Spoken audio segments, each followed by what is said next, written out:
இன்று மே 3, 1913 இந்தியாவின் முதல் திரைப்படம் ராஜா ஹரிச்சந்திரா பம்பாயில் திரையிடப்பட்டது.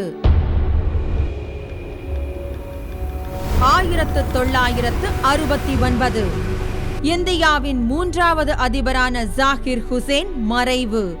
பதவியில் இருக்கும்போது இறந்த முதல் இந்திய ஜனாதிபதி இவர். 1998 பிரசல்ஸ் நகரில் நடைபெற்ற ஐரோப்பிய தலைவர்கள் மாநாட்டில் ஒரு முக்கிய முடிவு எடுக்கப்பட்டது. ஒட்டுமொத்த ஐரோப்பாவுக்கும் யூரோ எனப்படும் ஒரே நாணயத்தை அறிமுகப்படுத்த ஐரோப்பிய தலைவர்கள் ஒப்புக்கொண்டனர். 2002 இந்திய ஹோட்டல் தொழில்களின் தந்தை என அழைக்கப்படும் ஓபராய் டெல்லியில் இன்று மரணமடைந்தார்.